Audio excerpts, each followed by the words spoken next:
సెక్షన్లోనికి, రెండవ దినాన మొదటి సెక్షన్లోనికి దేవుడు నడిపించి ఉన్నారు.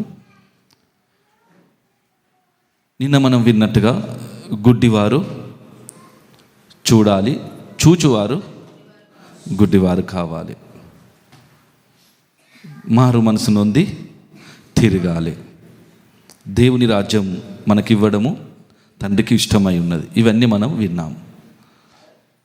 ఈ రోజున ఇంకొక మాటని మనం చదువుకుందాము. లూకాసు వార్త 9వ అధ్యాయము 44వ వచనం నుంచి మనం చదువుకుందాం.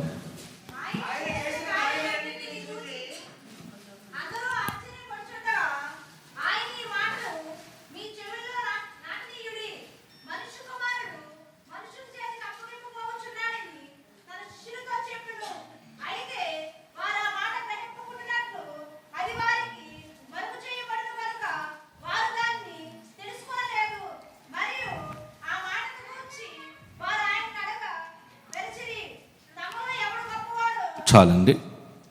అదేవిధంగా లూకాసు వార్త 18వ అధ్యాయము, లూకాసు వార్త 18వ అధ్యాయం దాని యొక్క 34వ వచనం నుంచి మనం చదువుదాము.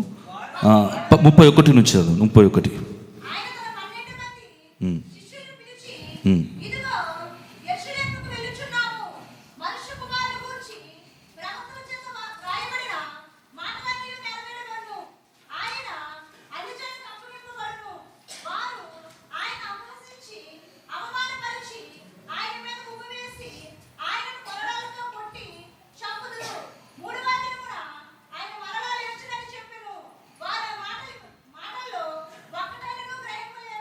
లూకాసు వార్త 19:42.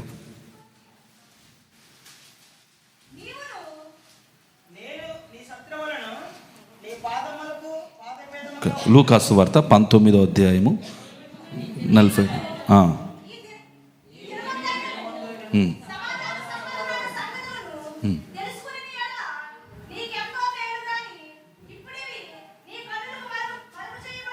అది నీ కన్నులకు, అక్కడ శిష్యులకు కూడా మరుగు చేయబడినది, యెరూషలేములో ఉన్నవారికి కూడా అది ఇప్పుడు నీ కనులకు మరుగు చేయబడింది. ఒక విషయాన్ని మరుగు చేయబడినది. పరలోక రాజ్య మర్మములు ఎరుగుట మీకు అనుగ్రహింపబడి ఉన్నది. జ్ఞానులకు వివేకులకు మరుగుపరిచి పసిబారులకు బయలుపరచనని తండ్రి నేను స్తుతిస్తున్నానని ప్రభు చెప్పినారు. కానీ ఇక్కడ శిష్యులకు ఒకటి మరుగు చేయబడిన విషయము, యెరూషలేములో ఉన్నటువంటి వారందరికీ కూడా ఒక మరుగు చేయబడినటువంటి విషయాన్ని ఇక్కడ మనం చూస్తున్నాము. ఆ ప్రభు వారికి మరుగు చేయబడ్డాడు. ప్రభు యొక్క లేఖనముల ప్రకారంగా ఆయన ఏం కావాలి అనేది వారికి ఏం చేయబడింది? మరుగు చేయబడ్డది. అదే లూకాసు వార్తలో చివరి అధ్యాయం 24వ అధ్యాయము 44వ వచనాన్ని చదువుదాం.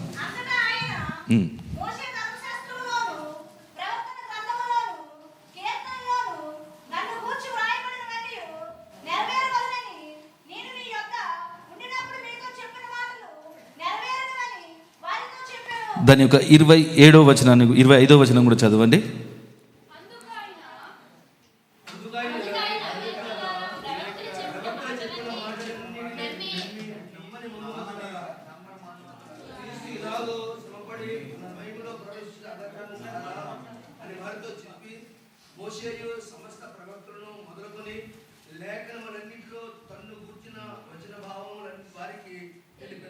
ఇక్కడ లేఖనముల ప్రకారంగా యేసు ప్రభు తిరిగి లేచిన తర్వాత కూడా ఆయన 25వ వచనములో మాట్లాడుతున్నప్పుడు వారికి అర్థం కాలేదు. అందుకే అక్కడ చెప్తున్నారు, అవివేకులారా. అంటే ఇక్కడ వీరికి ఒక అర్థం కాని విషయం, ఒక మరుగు చేయబడినటువంటి విషయం ఏంటంటే క్రీస్తు యొక్క శ్రమలు, ఆయన మరణం, ఆయన తిరిగి లేవడము, ఇది వీరికి మరుగు చేయబడ్డది. దాంట్లో ఒక్కటి కూడా వారు గ్రహించలేదు. పరలోక రాజ్య మర్మాలన్నీ వారికి తెలుసు, కానీ ఆ క్రీస్తు యొక్క శిలువ యొక్క మరణము గురించి, ఆయన పునరుద్ధానము గురించి, ఆయన శ్రమల గురించి అది వారికి మరుగు చేయబడి ఉన్నది. అది లేఖనముల ప్రకారంగా ఆయన ఈ లోకంలో ఆయన మరణించాలి, ఆయన శ్రమ పెట్టబడాలి, ఆయన సమాధి చేయబడాలి, తిరిగి లేవాలి. ఇది లేఖనం. ఈ విధంగా మారడానికి మరుగు చేయబడినప్పుడు ప్రభు అక్కడ చెప్తున్నారు, ఫస్ట్ దానికి ముందే ప్రభు వారికి ఒక మాట చెప్పినారు, మీ చెవులలో ఈ మాటని నాటనీయాలి. యెరూషలేముకు మరుగు చేయబడ్డది, శిష్యులకు కూడా మరుగు చేయబడిన విషయం. అయితే ఈ శిష్యులు సేవ చేసిన వారే. ఈ శిష్యుల ద్వారా దేవుని పని జరిగిందా, జరగలేదా? ఈ శిష్యుల ద్వారా గ్రామంలో దేవుని పని జరిగిందా, జరగలేదా? మరి దేవుని పని జరిగిన వారికి ఇప్పుడు మరుగు చేయబడుతుంది ఏమైనా? చెప్పండి. దేవుని పని జరిగిన వారికి ఏమైనా మరుగు చేయబడి ఉంటుందా? ఒకటే విషయం మరుగు చేయబడదు. ఇప్పుడు వీరికి అద్భుతాలు చేయడం మరుగు చేయబడలేదు, స్వస్థతలు చేయడము మరుగు చేయబడలేదు, ఆశీర్వాదాలు పొందుకోవడము, స్వస్థతలు పొందుకోవడము, చర్చికి వెళ్ళడము, ఆరాధించడము. కానీ మరుగు చేయబడ్డది ఏంటిది? క్రీస్తు శ్రమలు, ఆయన మరణం, ఆయన యొక్క పునరుద్ధానం. ఇది వారికి మరుగు చేయబడ్డది. అయితే మరుగు చేయబడ్డది కేవలము శిష్యులకు మాత్రమే కాదు, యెరూషలేములో జీవం కలిగిన దేవుణ్ణి ఆరాధిస్తున్నటువంటి ప్రజలందరికీ కూడా అది మరుగు చేయబడ్డది. శాస్త్రులు, పరిసయ్యులకు కూడా మరుగు చేయబడ్డ విషయం. అది వారికి తెలియలేదు. అందుకే ఒక మాట మనం చదువుదాము. నేను ఇప్పుడు ఒక్కొక్కటి రెఫరెన్స్ మీకు స్పష్టంగా చూపించుకుంటూ నేను చెప్తాను, కాబట్టి నెమ్మదిగా అందరూ కూడా స్పష్టంగా గ్రహించుకొని రాబోయే దినములలో దేవుని రాకడ కొరకు సిద్ధపడాలి.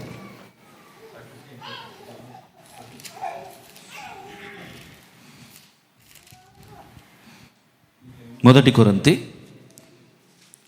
2వ అధ్యాయము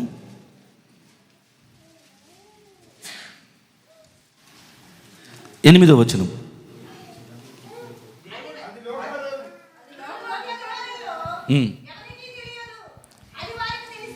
లోకాధికారులలో ఎవరికి తెలియదు. ఒకవేళ తెలిసి ఉండిన ఎడల మహిమా స్వరూపియగు ప్రభుని, ఇక్కడ యేసు ప్రభుని సిలువ వేయకపోయి ఉందురు. అంటే యేసు ప్రభు ఎవరు అనేది అక్కడ లోకాధికారులలో ఎవరికి కూడా తెలియలేదు. యెరూషలేములో ఉన్న భక్తులకు కూడా తెలియలేదు, శిష్యులకు కూడా తెలియలేదు. అది మరుగు చేయబడ్డ విషయం.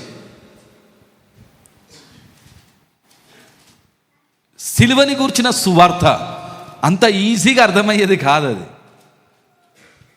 అది ఎవరికైతే నిజంగా మరుగు చేయబడకుండా అది వారి లోపల వెలిగింపబడుతుందో వారిలో వారు నష్టమైపోతారు. వారిలో ఉన్న లోకం నష్టమైపోతుంది, వారిలో ఉన్న స్వనీతి నష్టమైపోతుంది. అందుకే ఇక్కడనే వారికి అది మరుగు చేయబడుతుంది. యేసు ప్రభు యొక్క శిలువ మరణమును గురించి, ఆయన పునరుద్ధానం గురించి, ఆయన శ్రమల గురించి ప్రభు మాట్లాడుతున్నప్పుడు అది వారికి అర్థం కావట్లేదు. తిరిగి లేచిన తర్వాత కూడా అవివేకులారా అని వారితో చెప్తున్న వారికి అర్థం కాలేదు. కానీ లూకాసు వార్తలో చివరిగా అక్కడ లేఖనములు గ్రహించినట్లుగా వారి మనసులను దేవుడు ఏం చేసినారు? తెరిచెను. హల్లెలూయా. ఇక్కడ చెప్పుతున్నటువంటి ఆ యొక్క మాట మరుగు చేయబడ్డ వారు ఉన్నారు. ఆ మరుగు చేయబడ్డ వారిని ఇప్పుడు దేవుడు దర్శించినప్పుడు, తిరిగి లేచి వారిని దర్శించినప్పుడు వారి మనసులను తెరిచాడు. ఎందుకనగా వీరు సాక్షులుగా ఉండాలంటే ఫస్ట్ ఇది వీరికే మరుగు చేయబడి ఉండకూడదు. అన్నిటి గురించి వారు సాక్ష్యం ఇస్తున్నారు, గ్రామానికి వెళుతున్నారు, ప్రభు ఇచ్చిన అధికారంతో అనేక అద్భుతాలు చేస్తున్నారు, ప్రజలకి మంచి పనే చేస్తున్నారు. ప్రభు నామములోనే అనేకమైన వారి అవసరతలన్నీ కూడా అక్కడ తీర్చబడుతుంది. ఈ విధమైనటువంటి ఒక పరిచర్య చేస్తున్నటువంటి ఒక మంచి అనుభవంలో ఉన్న వారికే ఇప్పుడు మరుగు చేయబడ్డ విషయం ఏంటి? ఆయన యొక్క శ్రమలు, మరణం, పునరుద్ధానం. ఇది మరుగు చేయబడ్డది. ఇది మరుగు చేయడం వల్ల వచ్చే నష్టం ఏంటిది అనేది మనం గుర్తించాలి. ఒకవేళ మరుగు చేయబడితే మనము మానవ సంగతులు తలంస్తాం. దేవుడు మానవ సంగతుల వెనక దేవుడు ఉన్నాడా, సాతాను ఉన్నాడా? మానవ సంగతులు, మానవ తలంపుల వెనుక దేవుడు ఉంటాడా, సాతాను ఉంటాడా?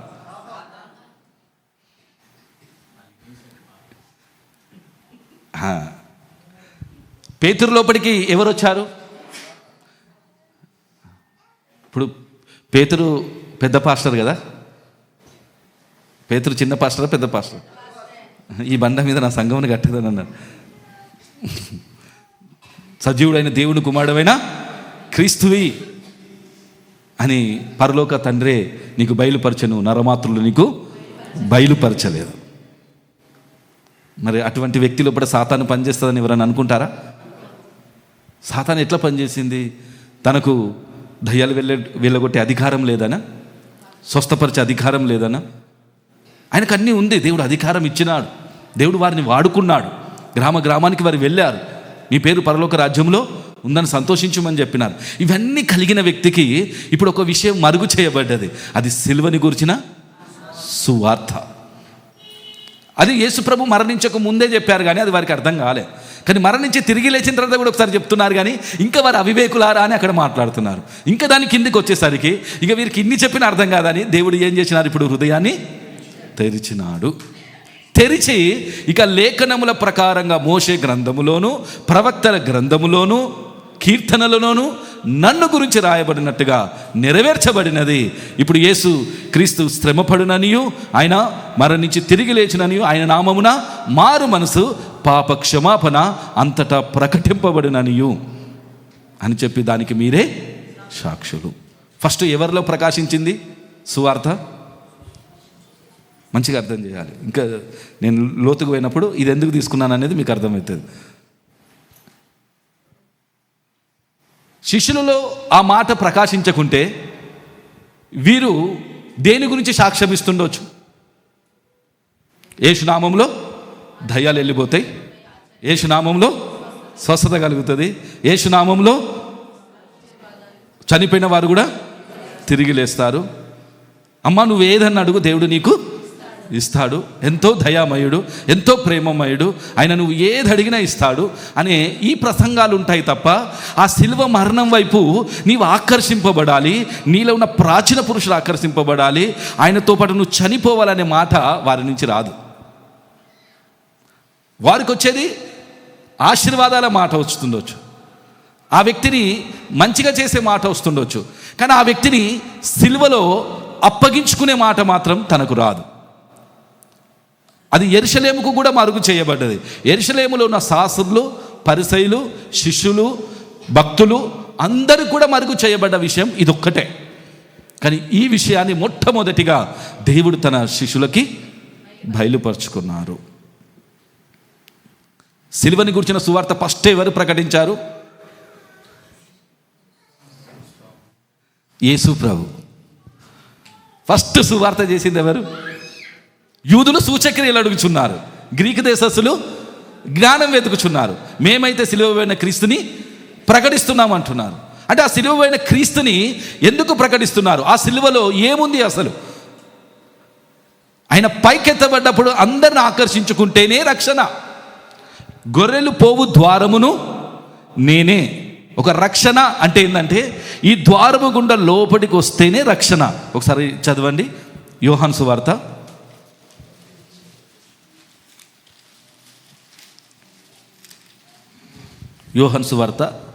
10వ అధ్యాయము 9వ వచనాన్ని చదువుదాం. నేనే ద్వారమును, నా ద్వారా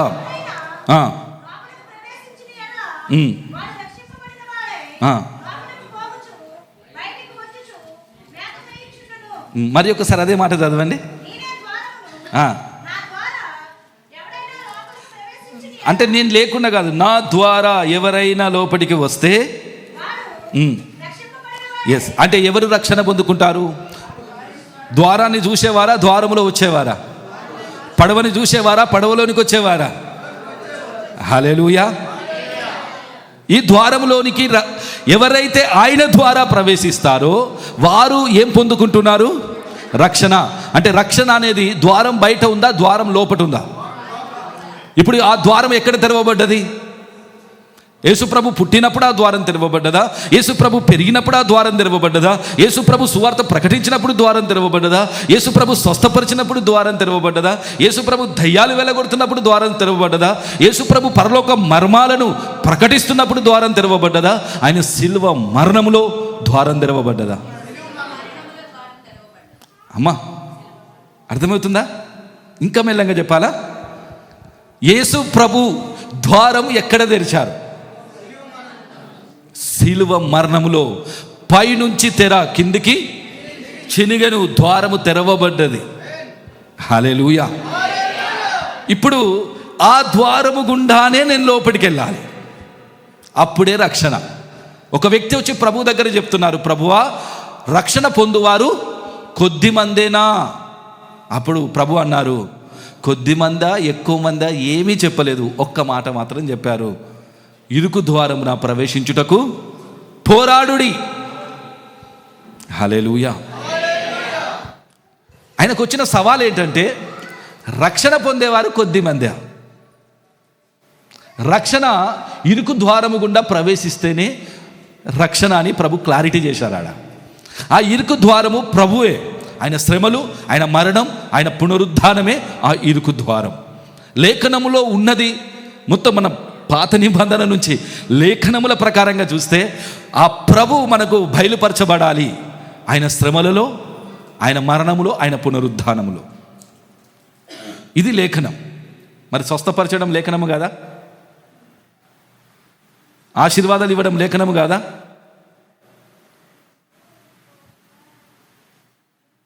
ఓన్లీ ఇదే లేఖనం అని ఎందుకు అంటున్నారు ప్రభు? సిలువను గురించిన సువార్తని ఎందుకు లేఖనం అనాలి? ఒక వ్యక్తికి రక్షణ దొరకాలంటే ఈ సిలువను గురించిన సువార్తని వెర్రితనం చేత అంగీకరించు వారికి రక్షణ ఇవ్వడము అది దేవునికి ఇష్టమైనది. ఒకసారి 1 కొరింథీలోనికి రండి. 1 కొరింథీ 1వ అధ్యాయము 21వ వచనం చదవండి. దేవుని జ్ఞానానుసారముగా లోకము తన జ్ఞానము చేత దేవుణ్ణి ఎరగకుండినందున. ఎవరైనా ఒక్కరు కరెక్ట్గా ఇక్కడ ఒక్క నిమిషం, ఇక్కడ కాంపిటీషన్ లేదు. ఇక్కడ మాత్రం ఏమావటం కాంపిటీషన్, పోటీ లేదు, మీకేం బహుమతి దొరకదు. కానీ ఎవరైనా ఒకరు స్పష్టంగా చదవండి. దేవుని జ్ఞానానుసారముగా లోకము తన జ్ఞానము చేత దేవుణ్ణి ఎరగకుండినందున సువార్త ప్రకటన యను వెర్రితనము చేత నమ్ము వారిని.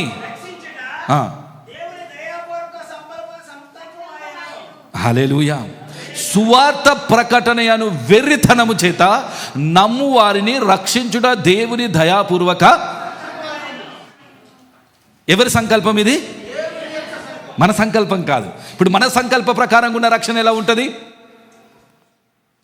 చర్చిలోనికి వచ్చి ఆరాధించి నేను అక్కడ దేవునికి నాకేమైనా మంచి జరిగితే, నేను అనుకున్నట్టుగా కొన్ని పనులైతే, నాకు స్వస్థత కలిగితే, నాకు ఒక ఉద్యోగం దొరికితే, ఇంకా నేను కొన్ని పాపాల నుంచి నేను విడుదల పొందుకుంటే, అప్పుడు నేను చర్చిలోనికి వచ్చి బాప్తిసం తీసుకొని రక్షణ పొందాను అనుకుంటాను. కానీ రక్షణ అనేది ఇరుకు ద్వారములో ఉన్నది. ఆ ద్వారము గుండా ప్రవేశించాలి. ఆ ద్వారం సిలువ మరణము ద్వారానే తెరవబడింది. యేసు ప్రభు లేఖనముల ప్రకారంగా ఆయన మరణించేంతవరకు, ఆయన సమాధి చేయబడేంతవరకు, ఆయన తిరిగి లేచేంతవరకు అప్పటి వరకు మరుగు చేయబడ్డది. యెరూషలేములో ఉన్న భక్తులకి, యెరూషలేములో ఉన్న యాజకులకి, యెరూషలేములో ఉన్న నాయకులకి, అదే సమయంలో శిష్యులకి, స్వస్థత పొందుకున్న వారికి, ఆశీర్వాదాలు పొందుకున్న వారికి, 5,000 మంది రొట్టెలు తిన్న పురుషులకి, ఇంకా చిన్నలు పెద్దలు అందరు కలిపి 12,000 మందికి, అందరికీ కలిపి అది మరుగు చేయబడ్డది. ఇప్పుడు మరుగు చేయబడ్డది. ఆ విషయాన్ని ప్రభు మొట్టమొదటిగా శిష్యులలో వెలిగించి, శిష్యుల ద్వారా 3,000 మందిలో వెలిగించి, ఆ యొక్క వారి మధ్యలో నుంచి ఇంకా మొత్తం కూడా ఆ సువార్త ఏమవుతుంది? విస్తరించుకుంటూ వెళ్ళిపోయి తోమా ద్వారా మన ఇండియాలోనికి వచ్చినది. దీని యొక్క ప్రారంభం నుంచి మనకు అర్థం కావాలి. ఎందుకంటే సువార్త అనేది ఏదో అమ్మా మారమ్మా, కొద్దిగా మంచిగా ఉండమ్మా, ఇప్పటి నుంచి ప్రార్థన చేయమ్మా, ఇప్పటి నుంచి బైబిల్ పట్టుకోవమ్మా అని చెప్పేది కాదు సువార్త. యేసు నీ కోసం శ్రమ పడ్డాడమ్మా, నీ కోసం మరణించాడమ్మా, నీ కోసం తిరిగి లేచాడమ్మా. ఇంతేనా సువార్త? ఇంతేనా? ఇంకేమైనా ఉందా? ఇది అందరు చెప్తారు. యేసు ప్రభు మరణించాడు, సమాధి చేయబడ్డాడు, ఇది అందరికీ తెలుసు. దీన్ని అందరు నమ్ముతారు. ప్రతి క్రైస్తవుడు నమ్ముతాడా? నమ్మడా? నమ్ముతారు. అయితే మనం ఇంతే నమ్మాలా, ఇంకేమైనా నమ్మాలా? ఇంకా దీనికంటే ఎక్స్ట్రా ఏమైనా ఉందా? అయితే పౌలు గారు ఏం నమ్మారు? 2 కొరింథీయులకు రాసిన పత్రిక 5వ అధ్యాయము 14వ వచనం చదవండి.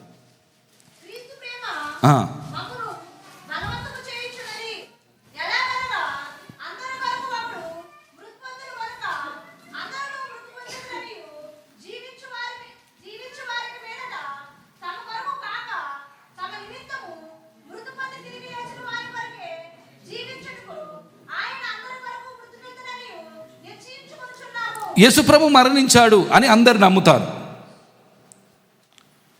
కానీ ఇంతవరకే ఆగిపోవద్దు. ఇంతవరకు ఆగిపోతే దానిలో దేవుని సంకల్పం నెరవేర్చబడదు.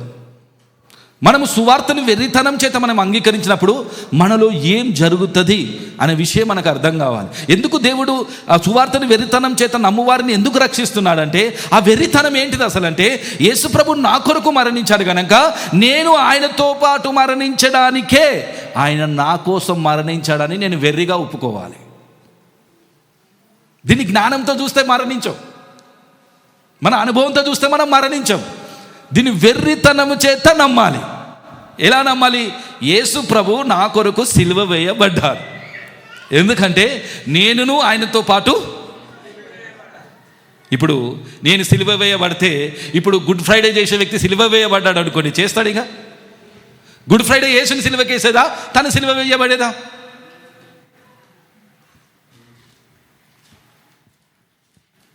అర్థమైందన్న మాట? గుడ్ ఫ్రైడేలో యేసుని సిలువకేస్తామా, మనం సిలువ వేయబడతామా? ఎవరిని సిలువకేయడానికి గుడ్ ఫ్రైడే చేస్తాం? అయితే మనము సిలువ వేయబడాలంటే మనం ఎట్లా నమ్మాలి? జ్ఞానంతో నమ్మాలా, వెర్రితనం చేత నమ్మాలా? సిలువని గురించిన సువార్తను వెర్రితనం చేత, ఈ సువార్తను వెర్రితనం చేత ఎవరైతే యేసు ప్రభు నా కొరకు మరణించినారు కనుక నేను ఆయనతో పాటు మరణించాలి. ఆయన సమాధి చేయబడ్డాడు కనుక నేను ఆయన సమాధిలోనికి నేను పాలు పొందాలి. ఆయన తిరిగి లేచాడు కనుక ఆయన నాలో జీవించాలి. ఇది లేఖనముల ప్రకారంగా జరగాలి. ఇంకొక మాట కూడా చదవండి. 1 కొరింథీ 15వ అధ్యాయము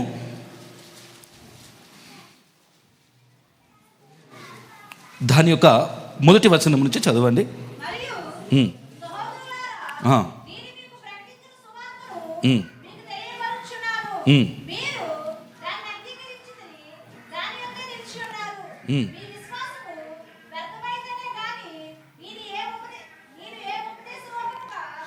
ఏ ఉపదేశ రూపముగా సువార్తను మీకు ప్రకటించుతునో ఆ ఉపదేశమును మీరు గట్టిగా పట్టుకొని ఉన్న యెడల ఆ సువార్త వలన మీరు రక్షణ పొందెదరు. ఏ ఉపదేశానుసారంగా యేసు ప్రభు శ్రమపడి మరణించి తిరిగి లేచిన ఆ ఉపదేశానుసారముగా సువార్తను ప్రకటించి లేఖనముల ప్రకారముగా అక్కడ ప్రకటించినారు సువార్త. దానిని మీరు ఏం చేసినారు? మొట్టమొదట అంగీకరించారు, దానిలో నిలిచి ఉన్నారు మీరు. కాబట్టి ఆ సువార్త వలనే ఇప్పుడు మీరు రక్షణ పొందినారు. ఇంకా 3వ వచనం, నాకు ఇయ్యబడిన ఉపదేశము మొదట మీకు అప్పగించితిని, అదేదనగా లేఖనముల ప్రకారము క్రీస్తు మన పాపముల నిమిత్తము మృతి పొందెను, సమాధి చేయబడెను, లేఖనముల ప్రకారంగా తిరిగి లేచెను. లేఖనములు ఏం చెప్తున్నాయి?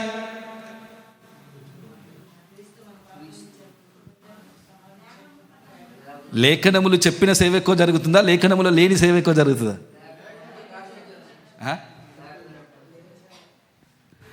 ఏ సేవ ఎక్కువ జరుగుతుంది?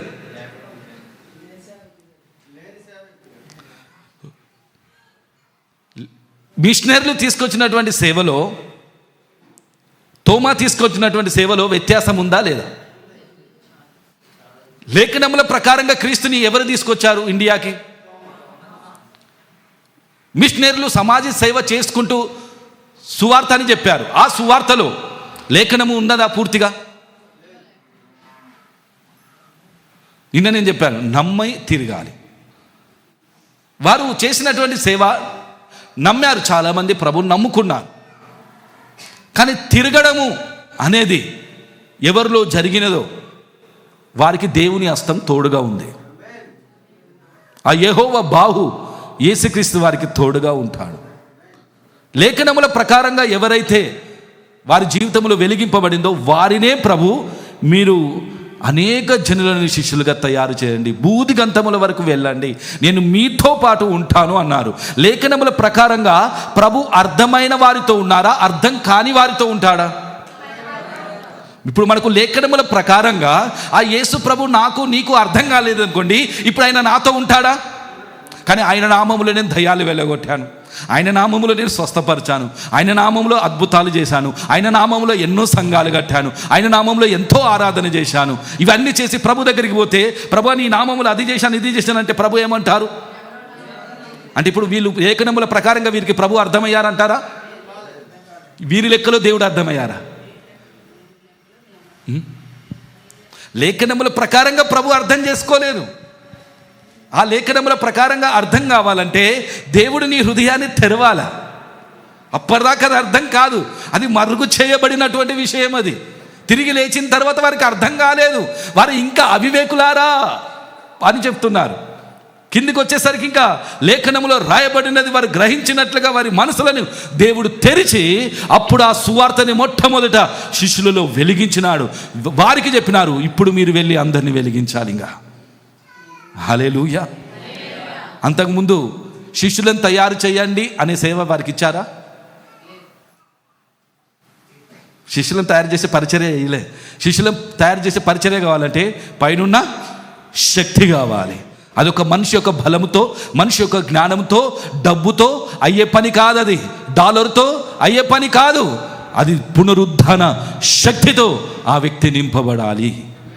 వాగ్దానం చేయబడిన ఆత్మతో ఆ వ్యక్తి నింపబడాలి. అప్పుడు మీరు నాకు సాక్షులు అన్నాడు ప్రభు. ఈ సిలువని గురించిన సువార్తలో ఏముంది? నశించే వారికి వెరితనం, రక్షణ పొందేవారికి దేవుని. అందుకే దేవుని రాజ్యం మాటలతో కాదు శక్తితోనే ఉన్నది. హల్లెలూయా. ఈ సువార్తలో ఏముంది? అయితే ఈ శక్తి ఎవరిని కూలగొట్టడానికి? సేనా దయాన్ని వెళ్ళగొట్టే శక్తియా? రోగులను స్వస్థపరిచే శక్తియా? మంచి జాబ్ దొరికే శక్తియా? ప్రమోషన్ దొరికే శక్తియా? మంచి కారు దొరికే శక్తియా? నాకు వీసా దొరికే శక్తియా? ఏ శక్తి ఇది? నేను అనుకున్న పని జరిగించే శక్తియా? నన్నే కూలగొట్టే శక్తి. సిలువ సువార్తలో నేనే లయమైపోయినా. హల్లెలూయా. ఈ సువార్త నీలో వెలిగింపబడడానికి నీ హృదయాన్ని దేవుడు తెరుస్తున్నాడని నీకు అనిపిస్తుందా? ఆశీర్వాద పండుగల సువార్త కాదు, స్వస్థత సువార్త కాదు. ఇది సిలువ వేయబడిన క్రీస్తుని గురించిన సువార్త. హల్లెలూయా. ఇప్పుడు లేఖనముల ప్రకారంగా రావాలంటే యేసు ప్రభు యొక్క మరణములోనికి రావాలి. మరణములోనికి రాకుండా ఆయన పునరుద్ధానములోనికి రాలేము. ఈ ద్వారము యేసు ప్రభు మరణములోని తెరవబడ్డది. ఇప్పుడు ఆ ద్వారం గుండానే నేను లోపలికి రావాలి. లేఖనముల ప్రకారంగా చెప్తున్నాను, నేను మీకు తెలియజేసిన ప్రకటించిన సువార్తను నేను మీకు తెలియజేయుచున్నాను. అసలు ఏంటిది అదంటే లేఖనముల ప్రకారంగా. హల్లెలూయా.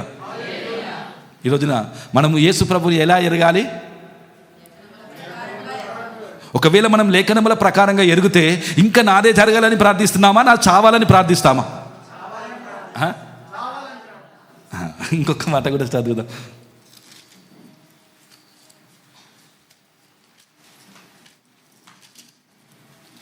రోమీలకు రాసిన పత్రిక 13వ అధ్యాయము 14వ వచనం చదువుదాం.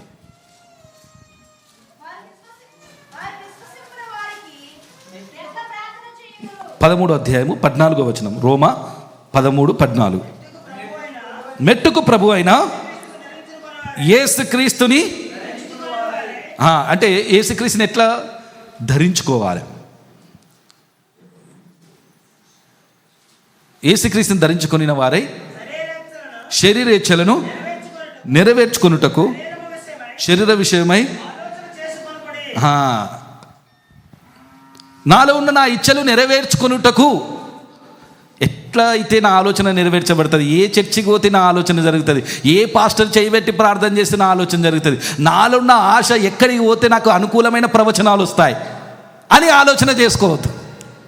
అట్లా ఆలోచన చేసుకుంటే ఏమవుతుందంటే నీ దురాశలకు అనుకూలమైన బోధకులని మీరు సమకూర్చుకుంటారు. ఇంకా లేఖనముల ప్రకారంగా ఉన్న యేసు దొరకరు. ఎవరు దొరుకుతారు?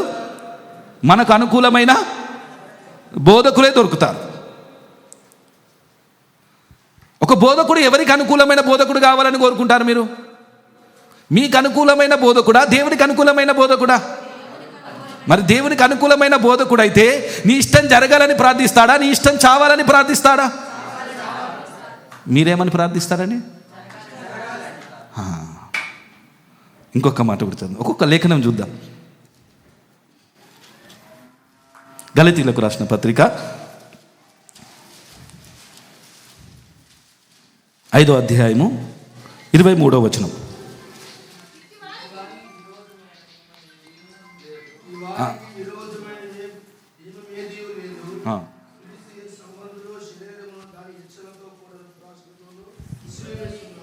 యేసయ్యకు సంబంధించిన వారు ఏం చేస్తారు? శరీరమును, దాని ఇచ్చలను, దురాశలను నెరవేర్చుకుంటారా, సిలువ వేస్తారా? శరీరిచ్చ నెరవేర్చుకున్నటకు ఆలోచన చేసుకొనకుడి. కానీ ఇక్కడ యేసయ్యకు సంబంధించిన వారు ఏం చేస్తున్నారు? దురాశలని, శరీరమును, దాని ఇచ్చలను, దురాశలతో సిలువ వేశారు. సిలువకి ఎందుకు వేశారు? బ్రతకాలనా, చావాలనా? అంటే ఇప్పుడు వారి దురాశలు నెరవేర్చాలనుకుంటున్నారా, చంపుకోవాలనుకుంటున్నారా? వారి ఇచ్చలను నెరవేర్చాలనుకుంటున్నారా, చంపుకోవాలనుకుంటున్నారా? మరి ఇట్లా ఈ విధంగా చంపుకోవడానికి తన దురాశలు, నాలో ఉన్న కోరికలు, నాలో ఉన్న ఇచ్చలు, నాలో ఉన్న నాది, నేను, నా కొరకని ఆ భావనని చంపుకునే వ్యక్తి ఎవరి సంబంధి? ఏ డినామినేషన్ సంబంధి కాదు. ఆ వ్యక్తి క్రీస్తు యేసు సంబంధి. హల్లెలూయా. ఇక్కడ మనం దేవుణ్ణి ఆరాధిస్తున్నప్పుడు నేను పలానా డినామినేషన్కి సంబంధించిన వ్యక్తిని అని ఆరాధించాలా, నేను క్రీస్తు యేసు సంబంధిని అని ఆరాధించాలా? నేను ఒక పాట పాడుతున్నప్పుడు నేను ఎవరి సంబంధిని పాట పాడాలి? ప్రసంగిస్తున్నప్పుడు నేను ఎవరి సంబంధిని ప్రసంగించాలి? నిజంగా లేఖనముల ప్రకారంగా మనం క్రీస్తు యేసు సంబంధులమేనా? పాట పాడే వారందరూ క్రీస్తు యేసు సంబంధులేనా? ఆరాధించే వారందరూ క్రీస్తు యేసు సంబంధులేనా? ప్రసంగించే వారందరూ క్రీస్తు యేసు సంబంధులేనా? బైబిల్ పట్టుకున్న వారందరూ క్రీస్తు యేసు సంబంధులేనా? మరి ఎవరు క్రీస్తు యేసు సంబంధులు? శరీరమును, దాని ఇచ్చలను, దురాశలను సిలువ వేసేవారు. ఏ లేఖనముల ప్రకారంగా యేసయ్య సిలువ వేయబడ్డాడు. అంతే నమ్మాలా? నాలో ఉన్న దురాశ కూడా సిలువ వేయబడుతుంది, నాలో ఉన్న కోరికలు సిలువ వేయబడుతుంది, నాలో నా ఇష్టం జరిగించాలన్న మనస్తత్వం సిలువ వేయబడుతుంది.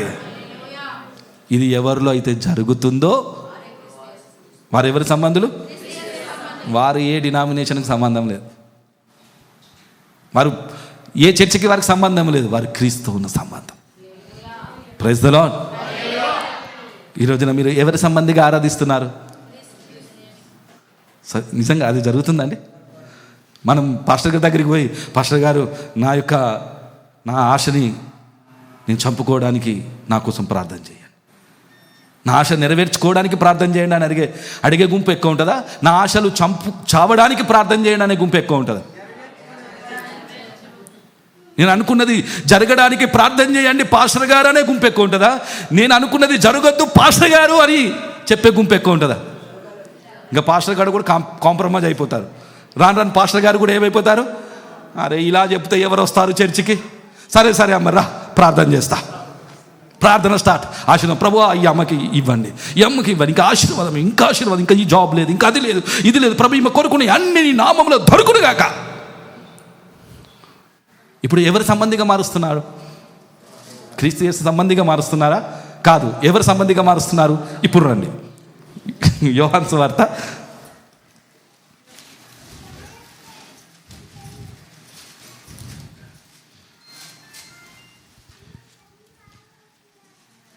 8వ అధ్యాయము 44వ వచనం.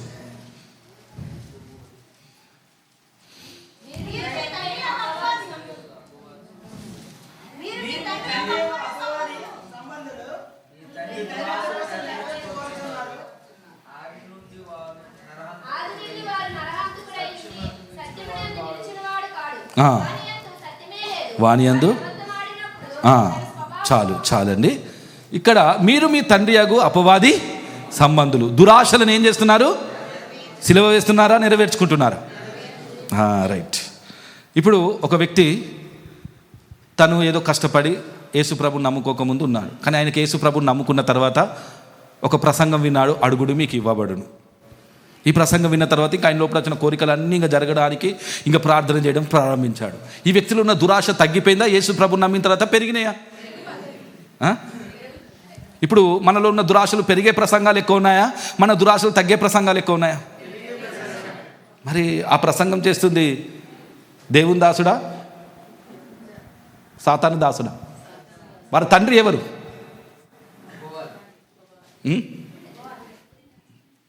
దురాశలకు అనుకూలమైన బోధకులు వారి తండ్రి ఎవరు?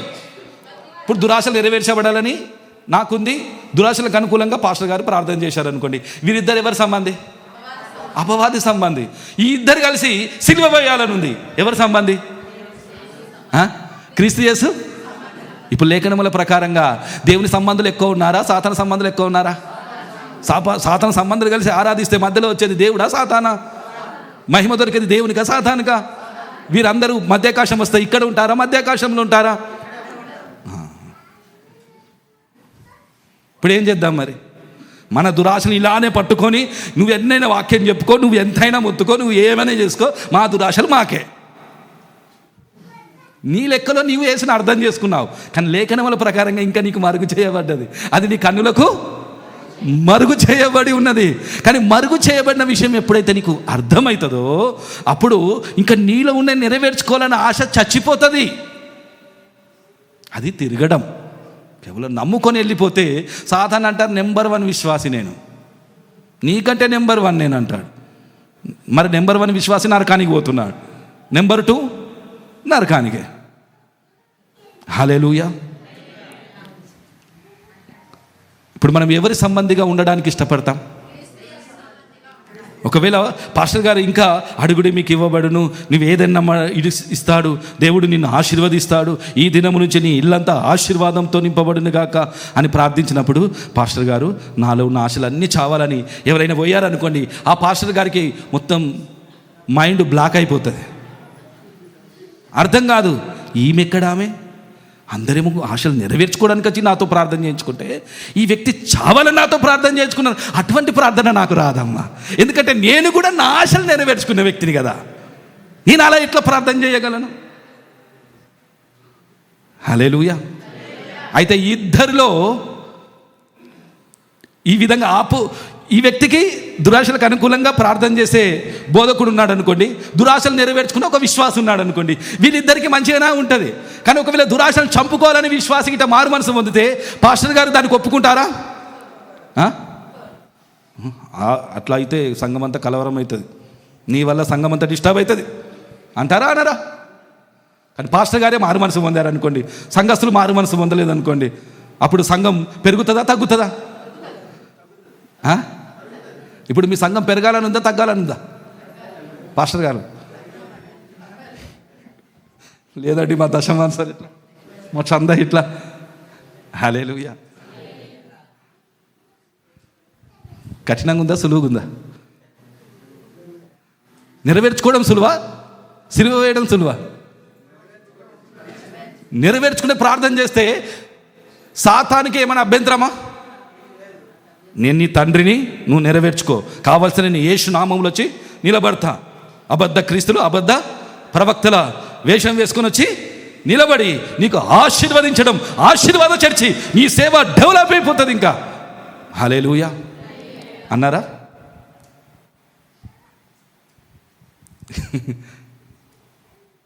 యేసు ప్రభు 3.5 సంవత్సరాల సేవలో ఎక్కడ తృప్తి పడలేదు, ఆయన సిలువలో వెళ్ళడమైన తృప్తి.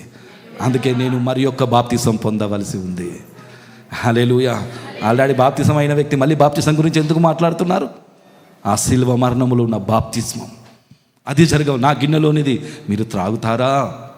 నేను పొందవలసిన బాప్తిసం మీరు పొందగలరా? ప్రభువా, నువ్వు తాగవలసిన గిన్నెలోది మేము తాగుతాం, ఆ శ్రమలు అనే పాత్రలోది మేము తాగుతాము, ఆ యొక్క సిలువ మరణం అనే బలిపీఠంలో, ఆ యొక్క సిలువ మరణం అనే బాప్తిస్మంలో మేము పాలు పొందుతాం. అని వారు అన్నారు. మీరు పాలు పొందుతారు కానీ కుడి ఎడమ ఎవరు కూర్చోవాలో అది నా స్వాధీనములో లేదు, నా తండ్రి స్వాధీనములోనే ఉన్నది. హల్లెలూయా. ఆల్రెడీ బాప్తిస్మం తీసుకున్న వ్యక్తి మళ్ళీ దేని గురించి మాట్లాడుతున్నారు? బాప్తిస్మం. Praise the lord. నిన్న బాప్తిస్మం గురించి మాట్లాడంగానే కొందరు లోపల కలవరం స్టార్ట్ అయింది. అన్నీ బాగానే ఉంది, బాప్తిస్మం దగ్గర రాగానే కలవరం. ఎందుకంటే ఇంకా లేఖనముల ప్రకారంగా బాప్తిస్మము కావాలా. అది జరగనంత వరకు మనము లేఖనముల ప్రకారంగా ఉన్న రక్షణ మనకు దొరకదు. ఎందుకంటే యేసు ప్రభు మరణించాడు. ప్రభు నేను ఇప్పటి నుంచి మారుతాను, ఇప్పటి నుంచి నేను మంచిగా ఉంటాను, ఒక పద్ధతిగా ఉంటాను, ఇప్పటి నుంచి ఒక క్రమంగా ఉంటాను అని మనం మారు మనసు పొందాం. కానీ ప్రభు నువ్వు నా కొరకు మరణించినావు, ఈ రోజు నుంచి నేను కూడా నీతో పాటు చనిపోనుగాక, ఆ చనిపోయిన వ్యక్తి నేను పాతిపెట్టునుగాక, ఆ తిరిగి లేచిన వ్యక్తి నాలో జీవించునుగాక. ఈ విధంగా మారు మనసు పొందుకొని బాప్తిసంలోనికి వచ్చారా? లేఖనముల ప్రకారంగా. హల్లెలూయా. లేఖనముల ప్రకారంగా రావాలి. అది నిజంగా దేవుని సంకల్ప ప్రకారంగా ఉన్న బాప్తిస్మం. Praise the lord. హల్లెలూయా. ఆచార ప్రకారంగా పెళ్లి కోసం కూడా బాప్తిస్మం తీసుకుంటారు తెలుసా? న్యూ ఇయర్ వస్తే న్యూ ఇయర్ రోజు తీసుకుంటా అండి, అప్పుడు కొత్త సంవత్సరం కదా, నేను అప్పుడు ఒక డేట్ పెట్టి బాప్తిస్మం కాదు. నువ్వు ఈరోజు మానవంశ ఇప్పుడే బాప్తిస్మం. లేఖనముల ప్రకారంగా నిజంగా నీ ప్రాచీన వ్యక్తిని సిలువకు అప్పగిస్తే అప్పుడే బాప్తిసం. హృదయాన్ని తెరిచినారు, ఆమెకు అర్థమైనారు, ఇంకా లేఖనం ప్రకారంగా బోధించినారు. జైలు అధికారికి కూడా బోధించబడినది, అయ్యలారా రక్షణ పొందుటకు నేనేం చెయ్యాలి. ఆయనకు కూడా అక్కడ ఒకటే రోజులో బాప్తిసం ఇవ్వబడ్డది. అంటే వెర్రితనం చేత అంగీకరించారు. నపుంసకునికి ఒక్కసారి ఆ మాటలోనికి రండి. అపోస్తుల కార్యములు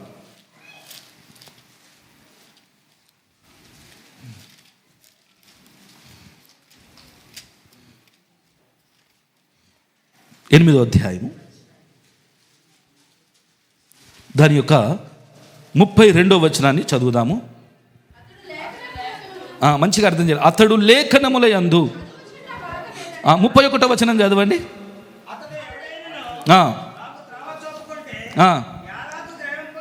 ఇతనికి ఒక మంచి మనస్సాక్షి ఉంది. ఆ మనస్సాక్షి ఏంటంటే నాకు అన్నీ తెలుసు అనే భావనలో లేడు. నేను జీవం కలిగిన దేవుణ్ణి ఆరాధిస్తున్నా అనే భావనలో లేడు. ఆయనకు ఒక మాట ఫిలిప్పుతో చెప్తున్నప్పుడు, నాకు ఎవడైనా త్రోవ చూపకుంటే నాకు ఎలాగో తెలుస్తుంది అంటే తను ఇంకా తెలుసుకోవడానికి ఒక ఆసక్తి కలిగినటువంటి ఒక నపుంసకుడు ఆయన. చదవండి.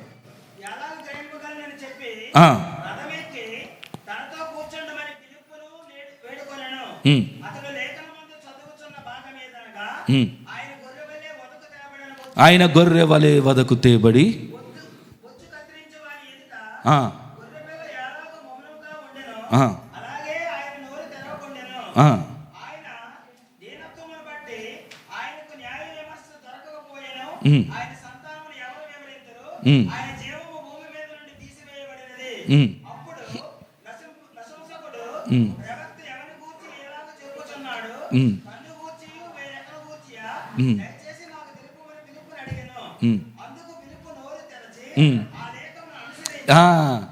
లేఖనమును అనుసరించి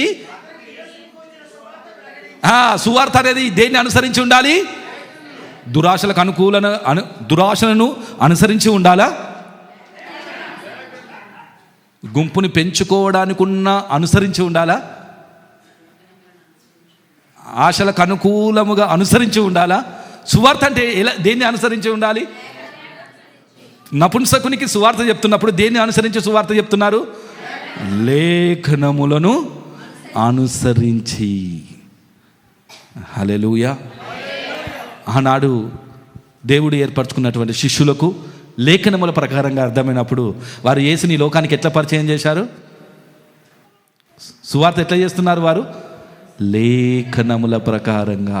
నిజమైన సువార్త లేఖనముల ప్రకారంగా ఈరోజు ప్రకటింపబడుతుందా అండి? మనుషులకు అనుకూలంగా ప్రకటింపబడుతుందా? మరి అది సువార్తనే అంటారా? అది సువార్త కాదు. అసలు సువార్త అంటే ఏంటిది? వారు సువార్త చెప్పి శిష్యులను తయారు చేసినారు, అది సువార్త. ఆ యొక్క లేఖనములను అనుసరించి అక్కడ సువార్త ప్రకటిస్తున్నారు ఫిలిప్పు గారు. ఎందుకంటే తనకు అది అర్థం కావడం లేదు. లేఖనం అయితే చదువుతున్నారు కానీ ఎవరైనా నాకు అది బోధింపకుంటే నేను ఎట్లా గ్రహిస్తాను? ఇప్పుడు లేఖనమును అనుసరించి యేసుని గురించిన సువార్తని ప్రకటించిన తర్వాత ఒక మాట జరిగింది, చదవండి.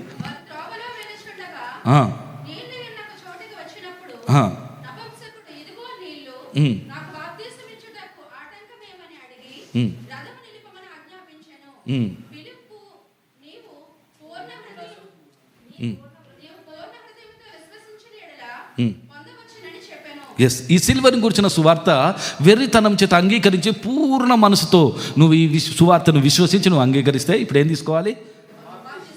బాప్తిస్మం. హల్లెలూయా.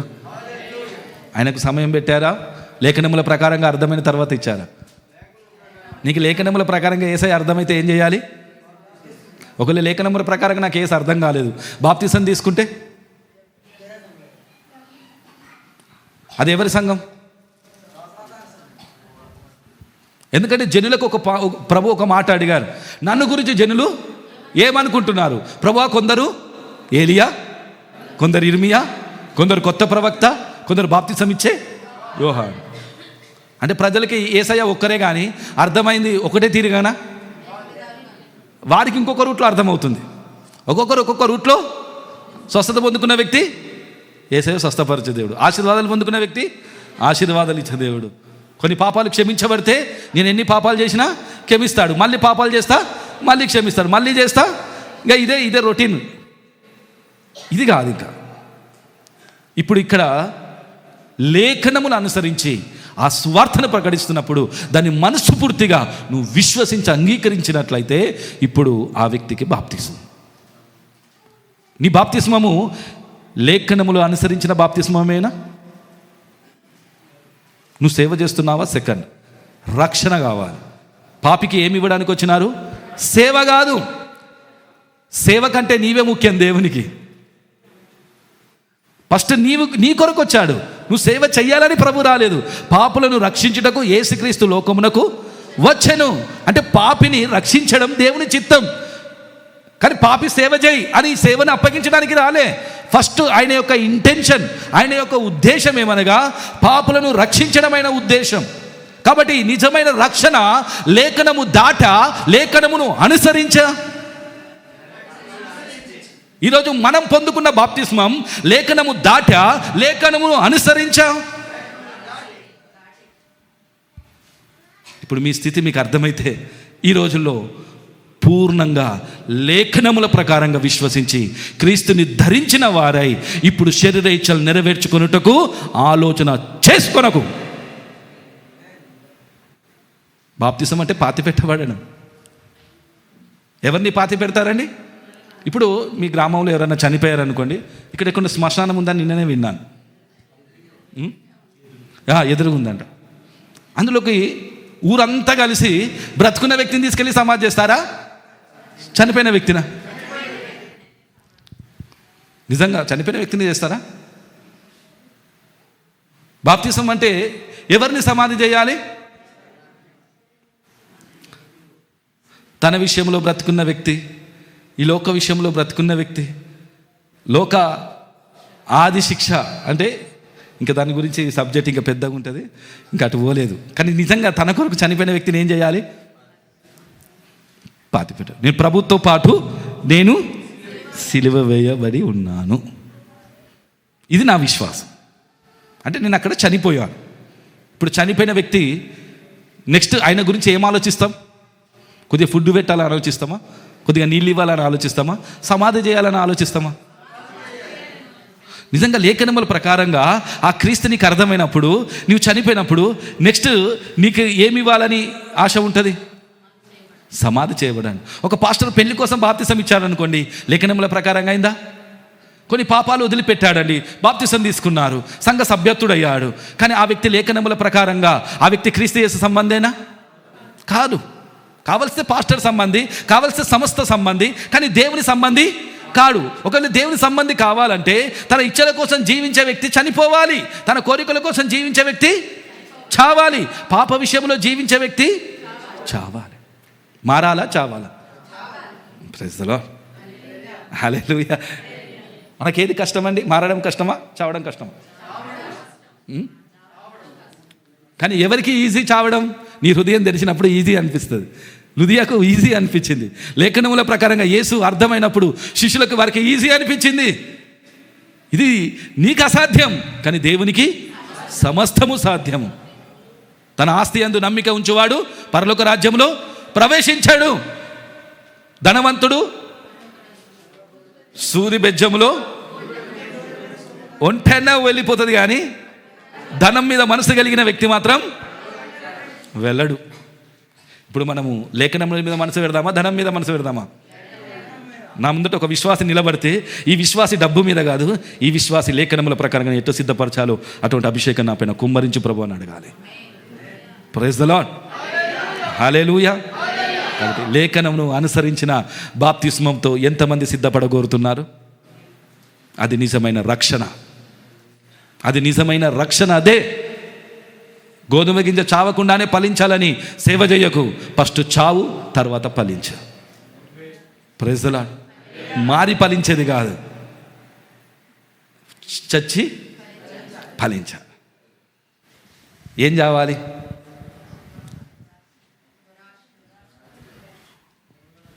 నేనే సిలువ వేయబడ్డానంటే నేనే చనిపోయాను. ఆ చనిపోయిన వ్యక్తి ప్రతిరోజు ఏం చేస్తున్నారు? శరీరమును, దాని ఇచ్చలను, దురాశలను సిలువ వేశారు. ఈ విధంగా సిలువ కేసి చంపుతూ చంపుతూ చంపుతూ వెళ్తున్న వ్యక్తి ఒంటరిగా ఉన్నా, అడవిలో ఉన్నా, ఎక్కడ ఉన్నా, ఏ ప్రాంతంలో గుహలలో ఉన్నా, ఆ వ్యక్తి ఎవరి సంబంధి? ప్రభు వస్తే విడవబడతాడా, ఎత్తబడతాడా? ఇప్పుడు మనం ఎవరి సంబంధాలుగా ఉంటే ఎత్తబడతాం? మరి ఈ రోజున మనం ఎవరి సంబంధులుగా ఉన్నాం? మరి మీ స్థితి అర్థమైన తర్వాత ఇంకా అదే స్థితిలో ఉండగోరుతున్నారా? ఇప్పుడు ప్రభు సంబంధిగా మారడానికి ఇష్టం ఉందా? ఇప్పుడు ఈ లేఖనముల ప్రకారంగా నీకెవరో క్రీస్తు అర్థమవుతున్నారా?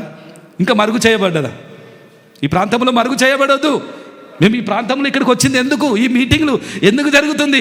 అన్ని మీటింగ్లలో ఈ మీటింగ్ ఏదో వచ్చింది పోయింది అనేది కాదు. లేఖనముల ప్రకారంగా క్రీస్తు ఎవరని హృదయంలో ప్రకాశించాలి. అంధకారములో వెలుగు కాకని పలికిన దేవుడే ఆయన యొక్క మహిమ సువార్త మా హృదయములలో ప్రకాశించెను. ఈ యుగ సంబంధమైన దేవత శక్తి అవిశ్వాసులైన మనోనేత్రములకి గుడ్డితనం కలుగజేస్తుంది. లేఖనముల ప్రకారంగా ప్రభు వైపు తిరుగు, ఆ గుడ్డితనం పూర్తిగా తొలగిపోతుంది, ముసుగు తీసివేయబడుతుంది.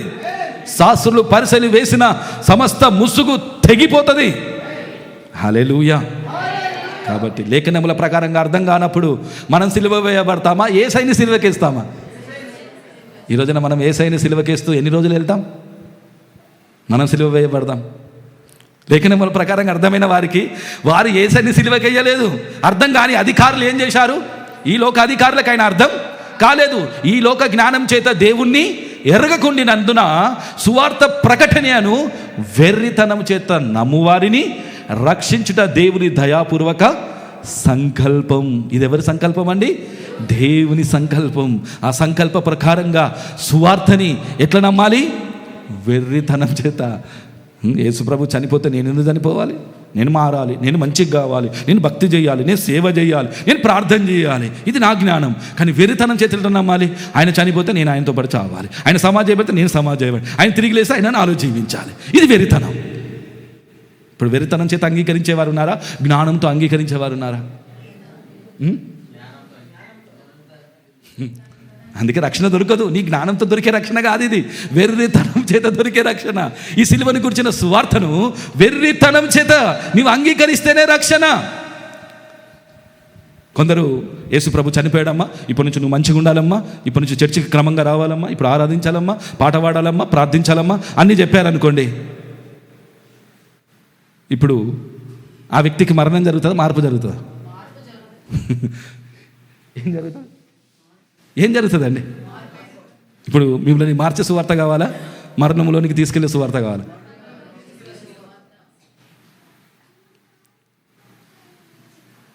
ఇప్పుడు ముందా వెనుక అన్నట్టు చూడకండి. లేఖనముల ప్రకారంగానే పాస్టర్ గారు చెప్పారు కదా. మనం లేఖనం దగ్గరికి వద్దాం. ఇప్పుడు నేనైనా మీరైనా మనం అందరమైనా ఇప్పుడు ఎక్కడికి రావాలి? ఆ లేఖనముల ప్రకారంగా క్రీస్తు మరణించను, సమాధి చేయబడను, తిరిగి లేచను. అది రాసిన పౌలు ఏమంటారు? నేను సిలువ వేయబడ్డా అన్నారు. లేఖనముల ప్రకారంగా అనుసరించి ఆయనకు బాప్తిసం పొందుకున్నారు. లేఖనమును అనుసరించి సువార్తను ప్రకటించారు. మొత్తం లేఖనమును అనుసరించి ఎక్కడికి తీసుకొస్తున్నారు? సిలువ మరణమే. మరణం దాటలే. మరణం దాటి చెప్తున్న సువార్త అది క్రీస్తు సువార్త కాదు.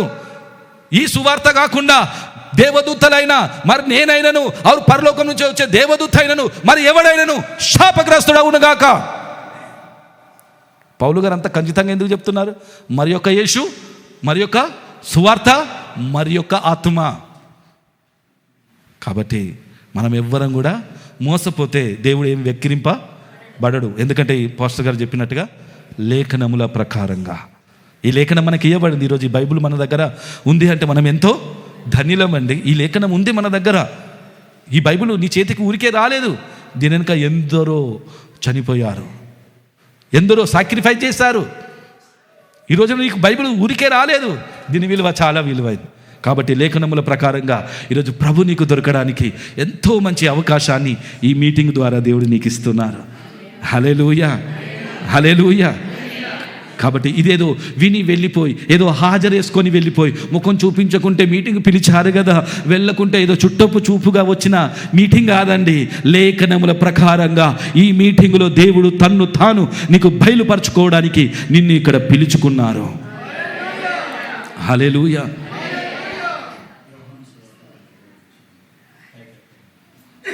అది కూడా చదవండి.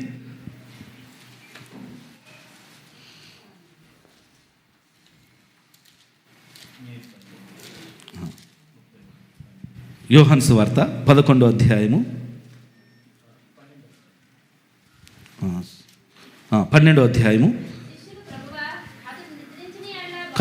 కాదండి దాని యొక్క 32వ వచనం చదువుదాం.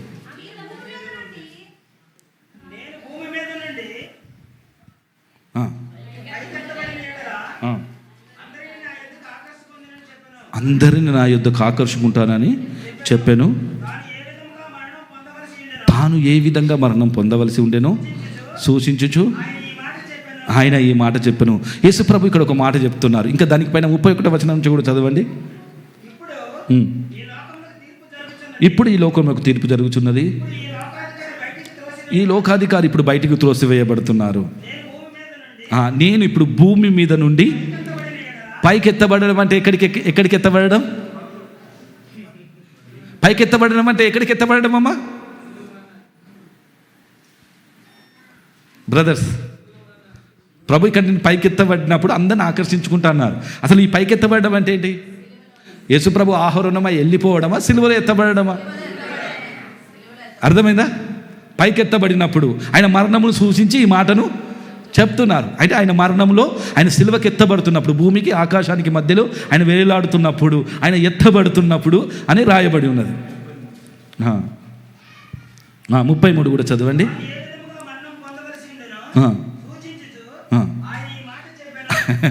ఇప్పుడు ప్రభు ఆయన మరణం గురించి చెప్తున్నారు. ఆ సిలువలో ఎత్తబడి మరణించే విషయం గురించి చెప్తున్నారు. నేను అక్కడ మరణించినప్పుడు ఏం చేస్తాను? అందరినీ ఇప్పుడు ఆకర్షించుకుంటే బ్రతుకుతారా, చస్తారా? స్వస్థత వైపు ఆకర్షించుకుంటే బ్రతుకుతారు. కానీ సిలువ వైపు ఆకర్షించుకుంటే ఎక్కడ ఆకర్షించుకుంటున్నారు అంటున్నారు ప్రభు? నేను ఎప్పుడైతే పైకి ఎత్తబడతానో, అనగా ఆయన మరణమును సూచించుచూ చెప్పుతున్న మాట, నేను సిలువలో ఎప్పుడైతే ఎత్తబడతానో అందరినీ, వారు ఏ జాతి, ఏ మతం, ఏ కులం, ఏ భాష అవన్నీ కాదు, ఆ సిలువని గురించిన సువార్త ప్రకటింపబడుతున్నప్పుడు ఆ ప్రేమ చేత నేను అందరినీ నా యొద్దకు ఆకర్షించుకుంటాను. ఆ ఆకర్షించుకున్న వారు ద్వారము గుండా వెళ్ళిపోతున్నారు. హల్లెలూయా. నిన్ను మ్యూజిక్ ఆకర్షించొద్దు, నిన్ను పెద్ద గుంపు నిన్ను ఆకర్షించొద్దు. ఆ సిలువ వేడిన క్రీస్తే ఆకర్షించాలి. ఇప్పుడు ఆ సిలువ వేడిన క్రీస్తు నిన్ను ఆకర్షిస్తే ఇంకా నాలో బ్రతకాలనే మనసు ఉంటుందా? నాలో నేను చావాలనే మనసు ఉంటుందా? నా కోరిక బ్రతకాలనే మనసు ఉంటుందా? నా కోరిక చావాలనే మనసు ఉంటుందా? అందుకే అందరి కోసం ఒకడు మృతి పొందిన గనుక ఇప్పుడు అందరూ హల్లెలూయా. ఇప్పుడు నా కోసమైనా మరణించాడు అని నమ్మి నేను బాప్తిసం తీసుకోవచ్చు. కానీ నేను కూడా ఆయనతో మరణించాను, పాస్టర్ గారు నన్ను సమాధి చేయడానికి బాప్తిసం ఇవ్వండి అనే ఈ లెక్కలో ఎంతమంది బాప్తిసం పొందారు?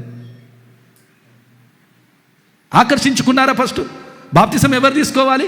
ఆకర్షింపబడి ఆయనతో పాటు చనిపోయి, ఆ చనిపోయినప్పుడు నీలో ఉన్న తెర చినిగిపోయి మరణము ద్వారా మరణాన్ని జయించబడి నీ ఆత్మకు జీవం పొందుకొని పునరుద్ధానంతో లేపబడిన వ్యక్తికి ఏం చేయాలి?